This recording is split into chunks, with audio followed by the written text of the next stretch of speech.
चलिए आज बात करते हैं एक बहुत ही सरप्राइजिंग डिप्लोमेटिक स्टेटमेंट की और ये समझने की कोशिश करते हैं कि जियोपॉलिटिक्स और इकोनॉमिक्स के इस हाई स्टेक गेम में असल में हो क्या रहा है। कहानी शुरू होती है ढाका से, जहां एक रूसी डिप्लोमेट ने एक ऐसा बयान दिया जो सुनने में बहुत सीधा है, लेकिन इसके कई मतलब हैं। सवाल ये है कि ऐसा क्यों कहा गया, और वो भी अभी। देखिए, डिप्लोमेसी की दुनिया में ना इतनी सीधी सीधी बातें बहुत कम होती हैं, तो जाहिर है ये कोई मामूली बयान नहीं है।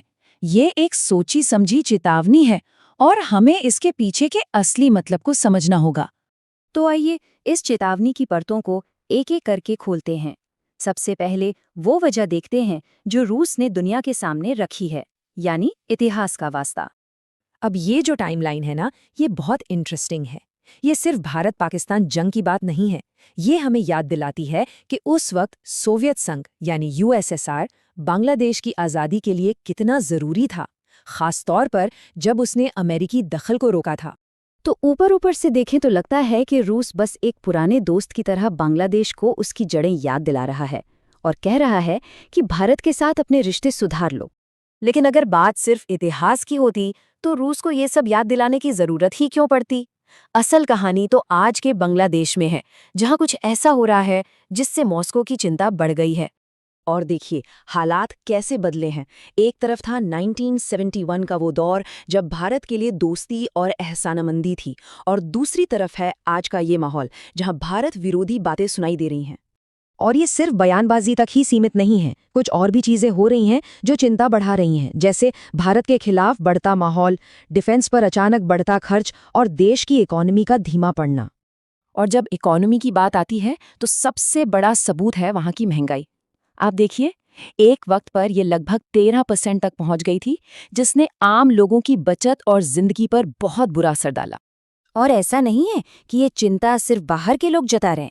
खुद बांग्लादेश के थिंक टैंक्स भी चेतावनी दे रहे हैं कि देश के अंदर की अस्थिरता उनके आर्थिक भविष्य को खतरे में डाल रही है। और यहीं से हम इस कहानी के सबसे अहम हिस्से पर आते हैं, क्योंकि इतिहास और दोस्ती के इस पर्दे के पीछे रूस की एक बहुत बड़ी, बहुत असल चिंता छिपी है।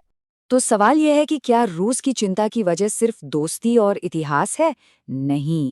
जैसे जैसे हम इस मामले की गहराई में जाते हैं, एक बिल्कुल अलग वजह सामने आती है, जिसे सालों में नहीं बल्कि डॉलरों में नापा जाता है।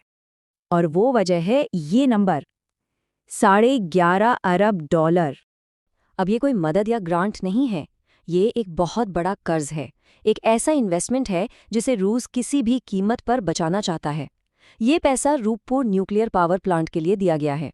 ये जो रूपपुर न्यूक्लियर पावर प्लांट है, ये बांग्लादेश के लिए एक ड्रीम प्रोजेक्ट जैसा था, जिसे रूस और भारत मिलकर बना रहे हैं। लेकिन आज यही प्रोजेक्ट रूस के लिए एक बड़ी सिरदर्दी बन गया है। तो आप रूस के एक्शन का पैटर्न देखिए। पहले तो वो चुपचाप बांग्लादेश की लड़खड़ाती इकोनॉमी को देख रहे थे, फिर उन्होंने एक्शन लिया और ब्याज चुकाने का टाइम 2028 तक बढ़ा दिया। और जब उससे भी बात नहीं बनी तो ये 1971 याद करो वाली खुली चेतावनी दी। तो ये सब मिलाकर बांग्लादेश को एक ऐसे चौराहे पर खड़ा कर देता है जहां से दो बिल्कुल अलग रास्ते जाते हैं। चॉइस बहुत क्लियर है। एक रास्ता है भारत मॉडल वाला, जहां 8% की ग्रोथ और आर्थिक विकास पर फोकस है, और दूसरा रास्ता है पाकिस्तान मॉडल वाला, जहां ग्रोथ 1 से 2% है और देश IMF के कर्ज और अस्थिरता पर निर्भर है। यही तो सबसे बड़ी आयरनी है कि आज का जो पॉलिटिकल माहौल है वो बांग्लादेश को उस रास्ते से दूर ले जा रहा है जिसकी उसके लोगों को सबसे ज्यादा जरूरत है। और देखिए, तनाव अपनी जगह है, लेकिन पेट की सच्चाई अपनी जगह। बांग्लादेश के अपने ही फाइनेंस एडवाइजर मानते हैं कि महंगाई पर काबू पाने के लिए और जरूरी सामान के लिए उन्हें भारत की तरफ देखना ही पड़ेगा। तो बात साफ है, रूस का ये मैसेज सिर्फ इतिहास की याद दिलाना नहीं है, ये अपने आर्थिक भविष्य को बचाने और ये पक्का करने के बारे में है कि उसका इतना बड़ा लोन वापस मिले।